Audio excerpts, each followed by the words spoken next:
Bonjour et bienvenue dans ce daily vlog numéro 15 consacré au projet Multigame. Donc aujourd'hui c'est un grand jour, enfin le tic-tac-toe est en quelque sorte fini, tout simplement parce que j'aimerais passer à la suite.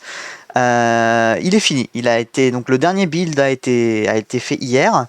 Je l'ai publié sur itch.io, donc si vous téléchargez le jeu, vous avez les dernières mises à jour, vous avez l'IA, vous avez le changement de difficulté et vous avez le multijoueur.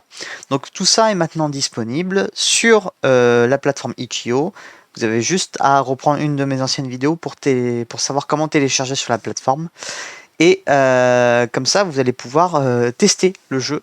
Comme d'habitude, les sources du jeu sont dans le GitHub, dans la description de la vidéo.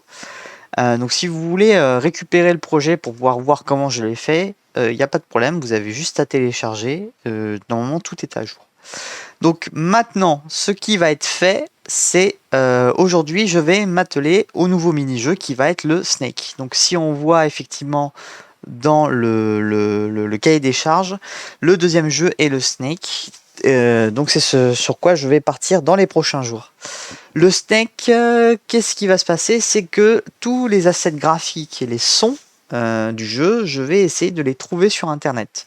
Le Snake étant un jeu très répandu, il y a beaucoup de librairies graphiques et sonores qui sont disponibles sur le net, qui donnent la possibilité bien sûr de pouvoir être récupéré de manière libre et gratuite pour pouvoir réaliser ses propres jeux. Donc voilà, donc dans les prochains jours, je pars sur le Snake.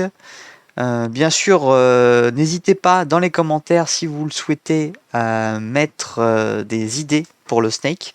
J'avais pensé par exemple à mettre des murs pour pouvoir gêner différents niveaux. Gestion de map, de fichiers de map, et ainsi de suite. Donc pour ça, on va voir au fur et à mesure. Il va falloir que je complète aussi le cahier des charges, donc pour intégrer les nouvelles tâches propres au Snake. Quand je dis le cahier des charges, je parle notamment plus du Trello, histoire que vous puissiez suivre en même temps les avancées du projet. Comme d'habitude, si vous avez des questions, posez-les dans les commentaires. Il n'y aura pas de retard pour cette fois parce que c'est juste de la recherche. Et je vous souhaite un bon week-end. A plus.